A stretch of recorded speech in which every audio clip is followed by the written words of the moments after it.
another episode of Outpost 138. I'm your host, Rob St. John, and with me, as always, is the king of zombies himself, Stefan JD. Ooh.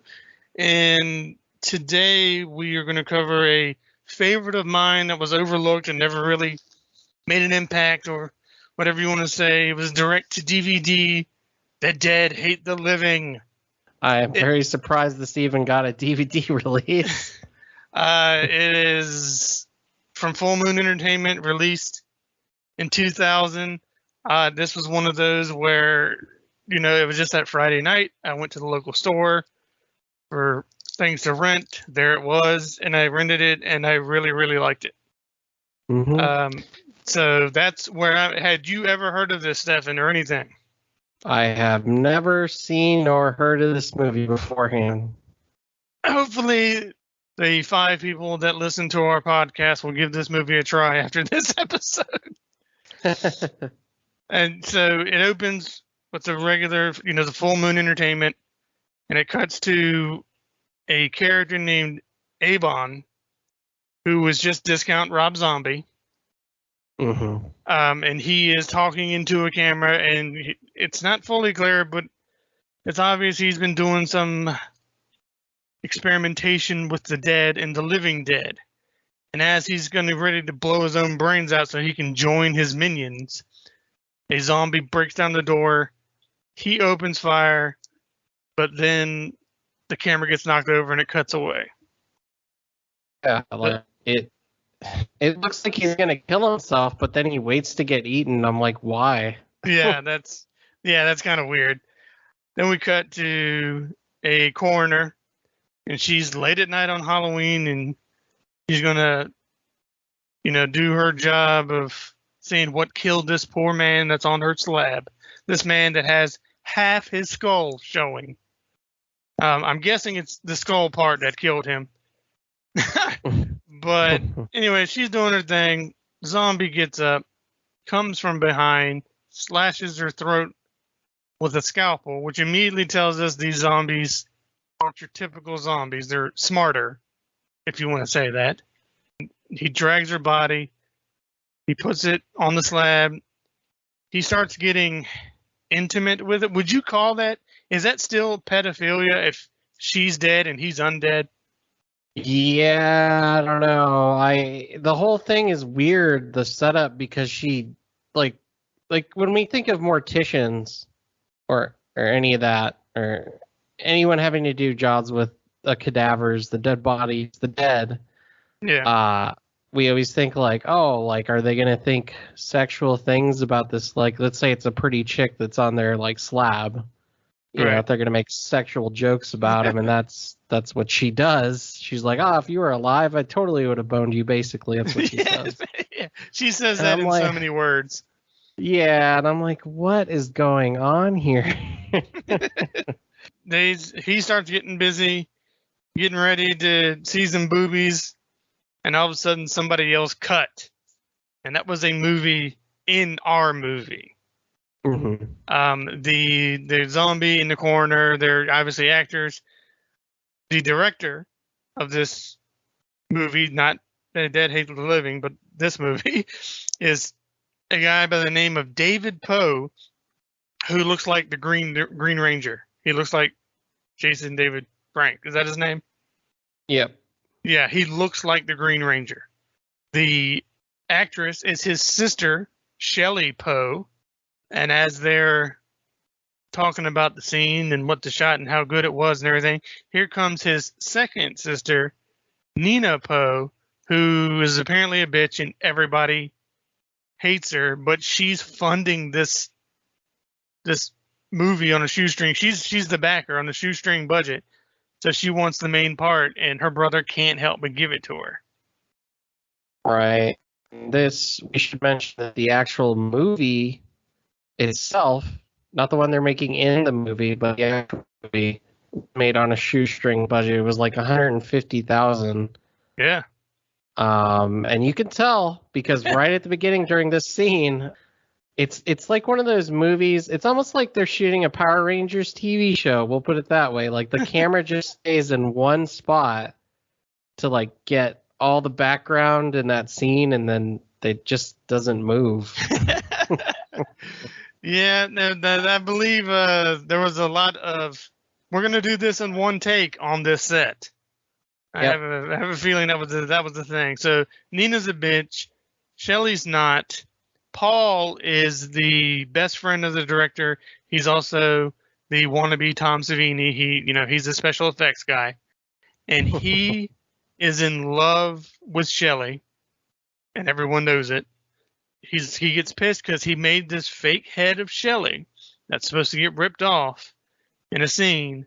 The Green Ranger's like, no, man, I have to get the role to Nina because she's funding this. You need to take that fake head and make it look like her. Obviously Paul gets kind of pissed at that. He's like, look, I can't even do it right now anyways because the gopher that I sent to go get the supplies isn't back yet.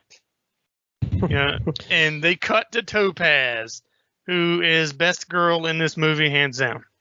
So Topaz she's the goth.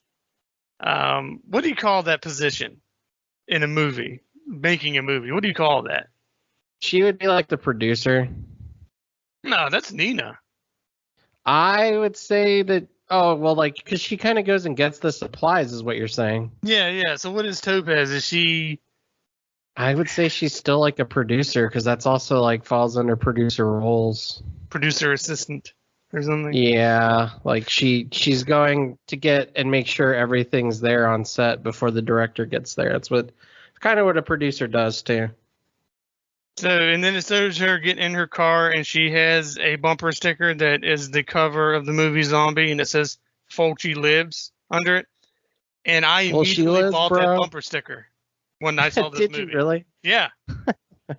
I went on eBay because Amazon and shit didn't exist yet. I went on eBay and got that bumper sticker. That's an awesome bumper sticker. We should mention that the reason why Topaz is so quote unquote cool is when she's at the drugstore, she buys lube, 8 boxes of condoms, and hemorrhoid cream, along with food. But yeah, well, hey, we all know anybody that enjoys gory horror knows that it takes a lot of weird shit to make that stuff. Yep, sure does. A lot of weird over-the-counter stuff. Yep. So she gets back with the stuff. And as they're setting up for the next shot, Shelley and Eric, who was the zombie at the beginning that, wasn't a zombie, they're exploring the rest of this abandoned hospital that this film crew has broken into to film in. They're exploring it and they find a lab, I guess you would say. An office, a lab, and they find the tape from the beginning, Avon's tape. Yeah, a couple things to note here. The hospital, like the actual hospital in this movie, was left over from the End of Days set with Arnold Schwarzenegger. Yeah, that movie's dumb. I like that movie. I like that dumb movie too. And in the background of this, when they're searching the lab and everything, there's a poster of Stab that's ripped in the back. And if anyone doesn't know, this is a big like running gag in horror movies, where like The Hills Have Eyes had a poster in it. It was a nod to Craven, but the poster was ripped in half. And in The Hills Have Eyes, it was a Jaws poster that was ripped in half. So like Sam Raimi did the same thing in Evil Dead, where he ripped Hills Have Eyes in half. And it's kind of like a way to say, like, your movie was pop horror, my movie's the real thing. Yeah. Yeah, and so they're, like, poking fun at each other. So this movie did that, except for it's a movie shot within a movie. So they did the Scream thing, which is the movie inside of the Scream movies, which is Stab. It's so confusing. Yeah, so I think it's because, obviously, we're dealing with a movie inside of a movie. Right. So I guess they picked that because, obviously, Stab is a movie inside of a movie. Right. So it was funny when I saw it. I got the joke immediately, but at the same time, I was just like, that's goofy. Yeah, I mean, it's no different than, in Scream, we did mention that Billy's last name is Loomis. Right. It's like, really? But anyways, so yeah, they find Avon's tape, and they think it's part of her brother's movie and everything. There's for whatever reason, these people are not setting up for a shot. Most of them are just exploring this abandoned hospital. Mm-hmm. And Topaz finds what appears to be kind of like the basement. She finds it's like this crazy ass scientific, like Dr. Frankenstein equipment and medical equipment, and it's really badass giant coffin. Yeah, but the way it's shot, she doesn't she's like, wow, they're gonna love this place, but it does the camera doesn't move to show you anything, so you're like, love what? Yeah. You're not showing me what she's looking at, and then when they all file down there, then you actually kind of see some stuff, but together they all discover the coffin. And we should also mention right before that, the one token black dude is introduced to us in this movie by smoking pot while rap music plays in the background. Yep. And of course he immediately defends pot. It heightens the senses of some people. But they do give him credit. He's like the best cameraman I could find and all that kind of stuff. That's true. So what they're gonna do is they're going to check this stuff out, and they're looking at it, and they open the coffin, and Discount Rob Zombie's corpse falls out.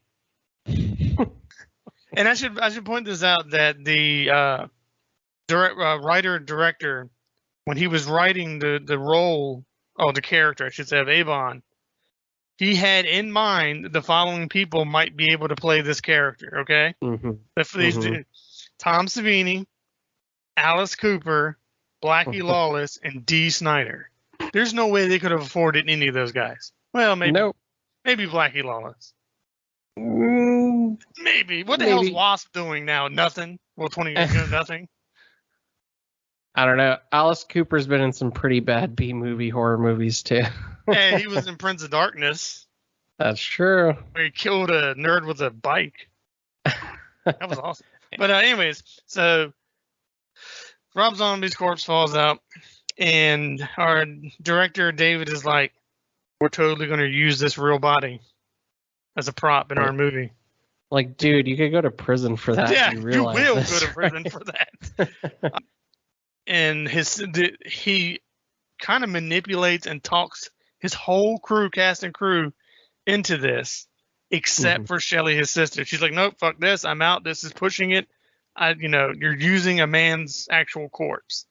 And what's great is he says kids will flock to a movie, that has a real dead body like they've never seen it before. It's like, that's what they did in Poltergeist. Those were real skeletons. Yeah. The main dude we saw at the beginning who is making out with the mortician, Eric. Eric, he's like, man, I don't know if I could do this, man. I don't know if I could do this. And they're like, the director's like, you're going to be the next Dick Miller. Just be cool. And he's like, who's Dick Miller? Yeah, that kind of angered me, and it was supposed to, though. So yeah, I'm like, Dick Miller was a B-movie legend. He is. Rest his soul. Everyone's in except Shelly. She fucks off somewhere else to the hospital. While they're setting up for the shot, Topaz figured out how to start the coffin, which is a phrase I never thought I'd say. Yes. So they're gonna. Yeah, it's like it has this like a key circle emblem thing, and you crank it and the thing turns on. They admit, they're like, all right, we have no idea what this is gonna do, but we're gonna do it. So they lift up Rob Zombie's corpse. They put him back in the casket. They close him up. They set up for the shot. Eric now is playing a mad scientist or whatever, and he's given the direction to turn this thing on and then talk about how you're going to bring your army of the dead to the world. And he's like, okay. So they start shooting the scene. He turns on the coffin, and it starts freaking him out because that thing's, it's like glowing weird. And there's smoke coming out and everything, and all of a sudden the casket opens, There's nothing inside but smoke and purplish lights, and something grabs him and pulls him in, and blood just shoots everywhere out of the coffin. Yeah, like a 1 out of 5 kill. Yeah, it's not great. And then when David goes over to, see what the hell's going on, Eric's corpse falls on him, and out steps Rob Zombie, discount Rob Zombie, plus his 2 main zombie minions who I love. They're probably the reason I love this movie. One of them, okay, yeah, and they're the best part. One of the best parts of the movie. So one of them looks like Tiny from House of a Thousand Corpses. Because it is. And I'm like, it's not only got to be the same actor, but he's wearing the same exact makeup that he wore in House of a Thousand Corpses. Yeah, this was his first role. Okay, see, I knew it. Yeah, that was Matthew McRory, who sadly has passed away. Like people with his condition don't usually do die young. He's in the Guinness Book for the world's tallest actor. He was 7'6". He's also in the Guinness Book for the world's biggest feet and the world's longest toe. I could see that. Yeah, and his character's name is Gaunt, because he's a gaunt motherfucker. He's awesome. And then the other minion is this burly, barrel-chested zombie motherfucker with like no lips, like his lips have just been eaten off or whatever. And his name is Maggot. He's cool too. He kind of reminded me of Baraka from Mortal Kombat. Yeah, I can actually see that. Yeah. So we have 4 people down there right now. And not counting our bad guys, and they scatter. Our heroes, they scatter like, oh shit. And of course, Rob Zombie gives his minions orders to go kill. What's great is Maggot catches up with Topaz and David, and he smashes through, and he grabs Topaz, and she just bashes him in the face with this big ass walkie-talkie, and it works. Mm-hmm. He actually fumbles away, just fucks off. Tiny, we'll call him Tiny, goes after Chaz, the token black guy, and Paul, our special effects man. Tiny is smart enough to grab himself a fire axe, because apparently being 7'6" isn't scary enough. The 2 guys, they get to an exit, an emergency exit, but the exit is chained closed. They can't get it open. And as Tiny's getting closer, Chaz is like, fuck this. He smashes the window, and he's like, help me out. Paul starts helping him out. All of a sudden, zombies are just there, and they rip Chaz's head off. Yeah, and I'm going to give it another 1 out of 5 kill, because you kind of... It's just weird. Yeah, I mean, I'll give it a 2, just because it leads to Paul holding this headless corpse of Chaz and using it as a shield to block the axe swing from Tiny, which I really liked. So then we cut back, and then we come back to the basement where Rob Zombie is still hanging out, and Nina, the bitch sister, finally finds her way to the basement. She obviously thinks that this is all part of the movie. Just before she arrived, Mr. Zombie used his coffin thing to bring back Eric as a zombie. Now he actually is a zombie with half his flesh missing on his face. And it's not the greatest special effect that they do when it shows him transforming into a zombie, and they concentrate on it too much. It's like, hey guys, let's just stay on the shot for like a whole minute, and let's just throw in a strobe light, and it'll be cool. It was basically, and with some weak CGI of his muscles pulsing or whatever.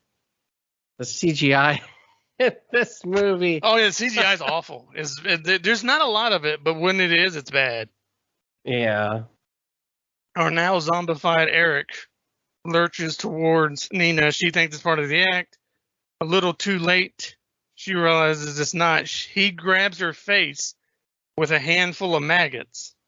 And when she freaks out and backs away, our maggot, Big Maggot, is for some reason there. I guess he was still butthurt over getting hit with the walkie-talkie, and he rips her head off, just like foreshadowing of making her having that fake false severed head.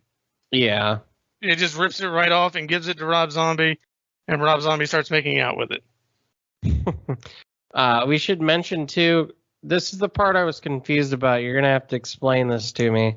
Okay. So Rob Zombie is that goofy scientist we saw in the beginning, right? Right. And even the way they transition to this is just so goofy, but he wants to bring the dead back to life because his wife died of cancer, right? Yeah, he wants to bring her back, and I guess that led him down to bring everybody back. And the coffin turns out to be some sort of gateway to where just reanimated corpses live. Yeah, that I'm not sure. I think it's literally when you step through that thing, it's like almost a land of the dead. Like Yeah, it's like it's not hell and it's not heaven. It's literally like the most it's like a badass metal album cover. yeah. There's literally a mountain with a zombie face. And it's awesome. It is. It's one of my favorite parts of the movie when you actually get to see what's on the other side there. My actual favorite line of the movie is when the director and Topaz are running away. They lock themselves in a room, and the director says, "Think, what would Bruce Campbell do?" Yeah, which is great, especially when you realize he did the movie My Name is Bruce. Yeah. Like, not Ash. That's not me. And I like how she gets on him for it, but then like, doesn't he do something that ends up paying off though? Well, I mean, she slaps him like, basically like, wake the fuck up. This isn't one of your movies. This is real life. And then Maggot busts through the window of the door that she's near. Busts through his arm buster, and he totally just grabs some titty. Oh yeah. I mean, he totally just does, and then but they get away. This is in a room great. full of corpses, we should say, Yeah. that are still alive. Well, it's like they end up. I guess it's a morgue or wherever Walmart brand Rob Zombie was working. It's where there are corpses, and some of them are alive, and one of them is his wife. But like one of the corpses gets up and she punches it in the face, and it says like, "We hate the living, we love the dead, we want to kill you all," or whatever. Yeah. But that turns out to be Rob Zombie's wife. Yes. And that like sets up the fact that now he's going to use Topaz to replace her. Yes. Okay. Because somehow, I don't know, like when zombie wife Eileen, I think her name's Eileen. She wakes up and she says Ibon, which is the character's name, and then even though he's all the way on another part of the hospital, he whispers her name, so it's almost like they have a weird psychic link or whatever. And Topaz asks the zombie, and then this part reminds me a lot of Return to the Evil Dead. I mean, Return to the Living Dead, because she's talking to a corpse that is strapped down, and she's like, "What do you want? To kill the living. We hate the living, love the dead." And I was like, "Oh, so that's Frankenstein, the Bride of Frankenstein." Yeah. And then she punches it, and the face just caves into goo and maggots. It's one of the better scenes in the movies, especially effects wise. And then so they haul ass again, our two main characters, and they run into Marcus, who was a zombie extra in the movie. He's been lost and just kind of wandering around. But as they're running, they're running from Maggot and Gaunt. as they run into markets, they're like, no time to explain. Run, run. He's like, wait, what are you talking about? And he's still in full zombie garb and makeup. Mm-hmm. Maggot walks up to him. He's like right in his face, and he starts smelling him. And Maggot goes, living. And then he punches him through the gut, right through his spine and everything. He goes, not living now. And Rob Zombie appears, is like, yep, take him down to the machine, get him fixed up. Shelley is in, I guess, what counts as a dressing room because there's a table with a mirror. I guess this is what the actors were using. And our zombified Eric comes in. She doesn't realize he's zombified. She's just talking to him like normal. He's looking in the mirror, realizing that he's a horrible zombie. And apparently he didn't realize it yet. And he smashes through and grabs her, but it cuts away. We don't see what happens. Right. You know what happens, but you don't know how it's going to, like, we haven't seen the aftermath yet, is what I should say. Yeah. And killing off all these, like, secondary characters, what it's trying to do is it's trying to set up for when Director and Topaz, they run into Rob Zombie, and he's standing above a bunch of graves on it's a set. It's a graveyard. It's a set. And it's got the fog going and everything, and it really sets the tone. But the thing that took me out of it is that this movie's so low budget that I was able to notice that when there was two different sets of characters on the set and they're filming both of them, they only had one microphone to catch one of them directly, and the other ones you can just hear yelling across the way. Yeah. So the audio is just like clunky because you hear Rob Zombie really good, and then you see Topaz and the director, and you can just hear them yelling to reach the mic is what they're doing. Yeah. Yeah, but it's cool when he summons. Oh yeah, definitely low budget, but it's cool when he summons the zombies out of the graves, because this is something I will always like, is when zombies come out of graves. It's one of my favorite things. That's always a cool thing. Mm-hmm. But yeah, it's obviously a cheap, because when the zombies, when they rise out of the graves, like I said, this is supposed to look like a cheap set because like the backdrop looks really rough on it. Yeah. But when the zombies are rising out, the quote unquote grass, as you can see, is just astroturf in little squares. Yeah. But then what's great is when Gaunt comes out from under the ground and he snatches Topaz, and Gaunt is only halfway out, up to his waist, right? And he's almost as tall as her. Yeah. I'm like, geez, dude. They don't take it lightly, though. They decide to fight back. Well, while all this is happening, though, like the zombies are coming out and they're getting weapons ready because they're gonna fight. They're like, we're not gonna do this lying down. All the music starts playing in the movie, like an actual band's music, and the name of that band is called Penis Flytrap. Nice. And yeah. It's the best part of the movie for me was the soundtrack, because it's got Penis Flytrap and Haunted Garage doing the soundtrack, and the lead singer to Penis Flytrap is Dinah Cancer, and not only is she a babe, but she's I think the lead singer too to 45 Graves. Really? Yeah, which is a horror punk band. So I was like, oh my God, this is great. And they did a music video for this as well called Dead Hate the Living. Oh, no. Wow. She is hot. Oh, yeah. She is 61. Oh, yeah. Still a punk babe, though. Oh, absolutely. Good heavens. Yes. Yeah. So that distracted me. Holy shit. I didn't know she was a thing. Yeah.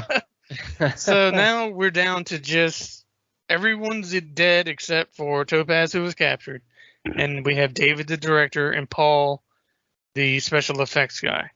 And as a last ditch effort, they're trapped in a room with regular ass zombies on the outside. They're like, we're gonna dress up as zombies and sneak out, and it fucking works. It works. It works. it works, and they get past them, and they get to where, Walmart brand Rob Zombie is. They find a gun, and I love it that the plan is, before they find the gun, the plan is they're going to bust in. Paul's going to throw a little TV, like a monitor. When that distracts them, the Green Ranger will grab Topaz and they'll run. Yep. That's the plan. Then they find a gun. So then they're going to use that as well. But they bust in. Paul throws this little TV monitor, and it hits Gaunt and knocks him into the wiring of the coffin and kills him. Because it basically fries him. It looks so bad. I know, like, no. But and then that's not the worst looking thing, though. We're not even there yet.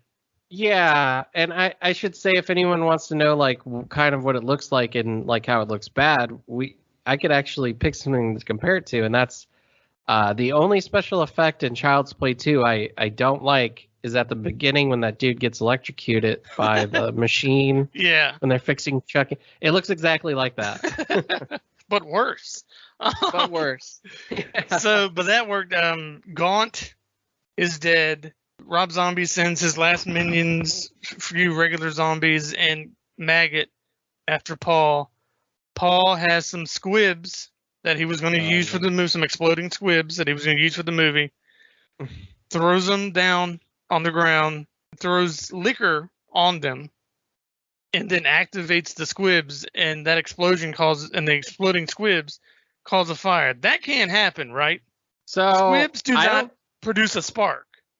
I don't believe that they do. Also, alcohol, I found out you can't set alcohol on fire the way he did, I don't think. It doesn't surprise me. Yeah, and then also the effects for the fire on the zombies in the hallway. Is the worst. It is the worst special effect. It is the worst. And this is like a key reminder to everyone out there who wants to make a low budget horror movie. There's one thing you should always remember, and that's to stay within your budget. If you start writing shit that you can't shoot effectively, then you have lost your way. Yeah. Yeah, it looks bad. That's just really all you can say, but that's all the zombie minions now, because that kills the regular ones and Maggot. So to me, basically, this movie's over because Gaunt and Maggot are dead. So I don't give a fuck. Yeah. But we have like 5 minutes left. As Paul is going to work his way back to the main show, he hears Shelly crying. She's in the dark. He's like, "Hey, Shelly, thank God you're alive. Come on." And she's totally a zombie. She chomps on his neck. He jabs her eyes out, which apparently kills her. Mm-hmm. Then back at there with Rob Zombie, he says, "You've damaged my machine. It can't be turned off. You're eternally stuck here. You can't go back." The Green Ranger has heard enough of his shit, so he just shoots him in the head and kills him. Yeah. Yeah, there's like no build up. It's bang. When what's his name dies though, right before that, and if anyone watches this movie, keep this in mind. What was his name? The guy that just died? Paul. When Paul dies and they're like holding him in their hands, and he's like, "Just go, just run." Listen to the piano music. It sounds literally just like a Resident Evil save room theme. That wouldn't surprise me, honestly. Yeah, I was like, wow, this could fit right into an RE game right now. That's when our two surviving players of David and Topaz, they go through the coffin machine and they end up in what we think is like a land of the dead. Mm-hmm. Which is, like I said, it's not the best wide. It's, a green screen thing. And it doesn't look great, but I love Zombie Face Mountain. I actually thought that was one of the best parts of the movie, is seeing them in the other world. Yeah, and it's kind of like a jungle, and there's a Zombie Face Mountain out in the distance and some other regular mountains and shit, and they're holding each other, and it kind of like hangs on that scene of them just seeing this new world, and the sky's purple, I think, and it just looks so rad. That's the coolest part. If And that's where it ends because Topaz is like, "What are we gonna do?" And he's like, "Try to live, I guess." And then it cuts to credits. If they made a sequel of them, in that new world, and had a budget of, I'll give them 500,000. I would have loved to seen that. I think they could do it if they just found like a property with some forest or a jungle somewhere, like where they could shoot it. They could totally make a zombie movie out of that, especially if they had people who are willing, like a George Romero thing, where the people just come in and they're willing to get zombified just to be in the movie. Yeah, yeah. And all they get paid in is like PB&Js. Yeah, well, or they like the original Night of the Living Dead. They get a T-shirt that says "I worked on Night of the Living Dead." Yeah. So, I mean, it could totally work, and I would watch it. I think that might even be the cooler movie. Oh yeah, definitely. But so that is The Dead Hate the Living. It is not a popular movie. It didn't make a splash. It didn't, it was Full Moon at the time, was kind of on its last legs. The home video boom was dying, and it was just, like I said, it was just one I saw on the shelf, and the cover was Maggot's face, and it says "The Dead Hate the Living," and I'm like, fuck it, I'll give it a shot. And for whatever reason, I fell in love with this movie. Yeah, I mean, how would you rate it, Rob? I would give it a 7 out of 10. 7 out of 10? Yeah. Man, that's tough. So I I'm not trying to be mean. No, go ahead. I want your honest opinion. Yeah, because I didn't. Okay, I should first off say I did not hate this movie in any way. I didn't hate it at all. In fact, I think everyone should watch it. They should give it one watch. But I am going to rate it like a 4 out of 10. But yeah, the four are the redeeming qualities of like the little sparks I saw where it's like, oh, that part was cool. That part was cool. Like if they just cut out the filler and they just had a bigger budget, that would have been a really great movie. Or if they had not had made this movie, but instead used the budget to make a buddy cop adventure of Gaunt and Maggot in the Dead World as buddy cops. That would have been cool. Yeah, hell yeah. Yeah, but that is a big part of me rating this. Is I just love the designs of those two characters. They're just cool to me. I would kill for NECA figures of them. Oh, that'd be awesome. I'd buy those too. But if anyone's like not gonna watch this, I think they should. But if they don't, I would implore you to at least go listen to Penis Flytrap and and Haunted Garage and just listen to those songs. Party in the Graveyard, Cemetery Girl, and Dead Hate the Living and stuff. Those are great punk songs. They are. Horror punk. Yeah. Yeah, but that is, you brought up Haxxon, which was, something that obviously not a lot of people had heard of. It was a completely new thing to both you and I. And this is something that obviously is nowhere near as important as Haxxon was, or there's probably not in any museums like Haxxon is, but it's something that I loved as, well, let's say it came out in 2000, so I was 16, 17 years old when I saw it. Mm-hmm. So it was just perfect. I'm an angsty teenager, and I'm obsessed with horror, and here's a movie about this cool-looking Rob Zombie dude with an army of zombies. Honestly, I could see myself rating it higher if I had seen this when I was a teenager. Yeah. 100%. Yeah, but so that is it for The Dead Hate the Living. 7, do you have any last things you want to say about this fun movie? Maybe not good, but fun movie. Yeah, a fun movie. It kind of reminds me of like the fun you'd have if I could equate it to something else with like Dracula 2000 or what was that, House of the Dead. Oh no, the Uwe Boll movie? Yeah, like the Blood Rain movies. It's kind of like in that same vein. I would say the budget's lower, but they got better music than those movies, so it's in the same vein, same wheelhouse. And Yeah. if you can watching those, I think you should give this one a try. I think everyone should. All right. Well, Seven, do you have an idea of what we're doing next week, or is it a surprise? I do know what we're doing. We're doing a video game, remember? Oh shit! Do. Yeah. Yeah. And I'm gonna tell people right now it's not a heavy hitter because this will be our first deep dive of a video game. We want to make sure we do it right, and we don't want to besmirch something like Resident Evil or Silent Hill by fucking it up. Yeah. This is going to be my first time playing this horror game, and I have spent an hour with it today. I have some thoughts. Oh, thoughts. Well, see, that's what I love about what you and I doing this is sometimes we just hope that the other guy has a different opinion just so we can discuss and maybe argue. Yeah.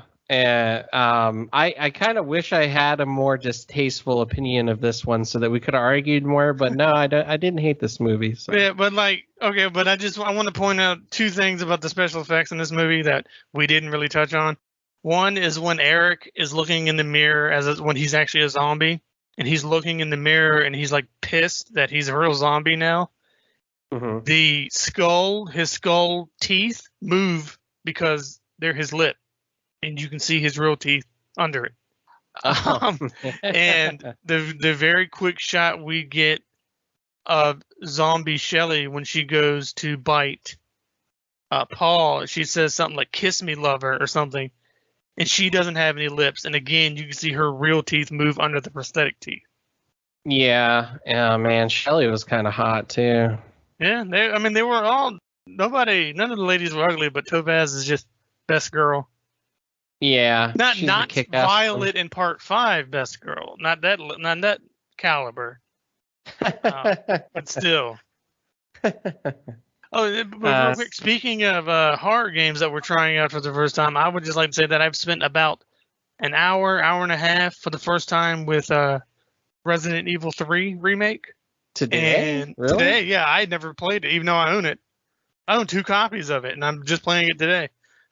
Wow. Yeah, and I just started it, and I like what I'm seeing and what I'm doing. I'll just say that.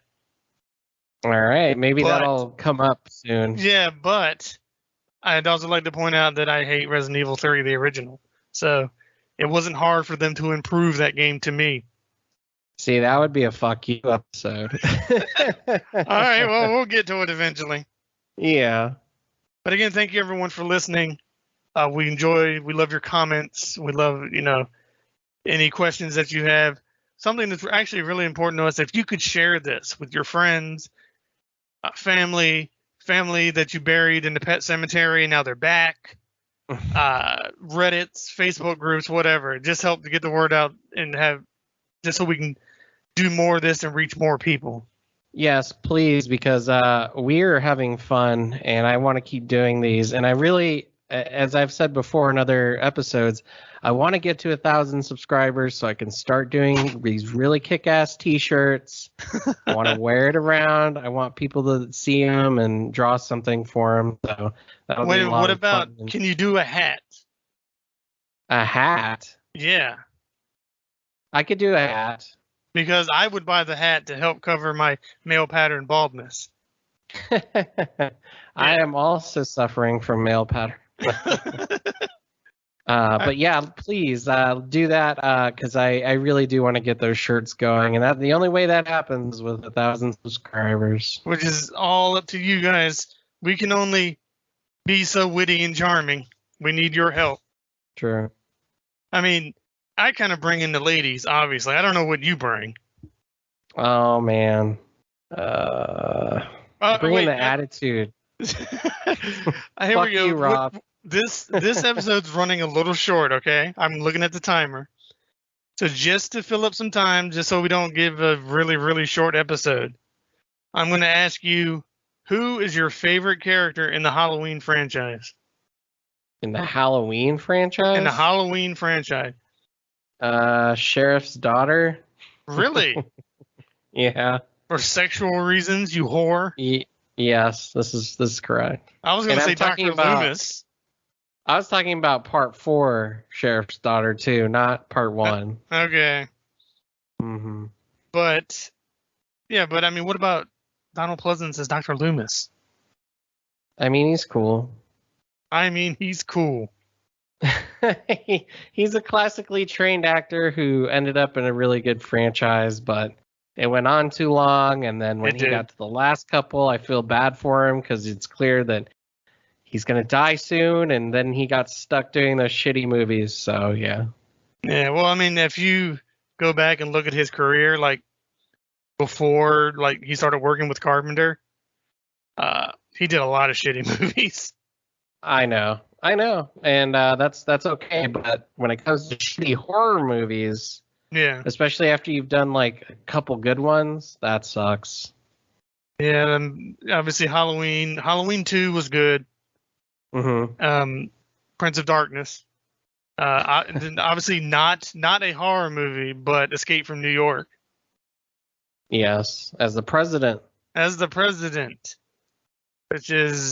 fantastic movie that we'll never cover on this because it's not horror. Nope. But it is a great movie. It is. Sequel leaves much to be desired. That's true. It leaves everything almost to be desired. They even chopped out Bruce Campbell in that, which... well, I mean, he's still in it, kind of. It's a disgrace, though. His part should have been bigger. I mean, and it's just the same story beats of the first one. It's just the only thing that's different is it happens in L.A. and he's after the president's daughter, and not instead of New York and the president. And Metal Gear. Snake Plissken. Hindy. What's a Hindy? What's a Russian gunship? So here is a quick random tidbit, just like I said, just putting some more horror in this to make sure we don't put out a super short episode. 1 year at a convention, I was in line to get my machete autographed by Kane Hodder. And my buddy and I are about 2 or 3 places away from his table. And obviously, you know, Kane loves talking to the fans, loves interacting with the fans. I don't know what the young lady that he was talking to said. I don't know what she asked or what she said, but somehow he got on the subject of Steven Seagal, the action star, former star. And of course, anybody knows Kane got into the business as a stuntman, and he's also a stunt coordinator.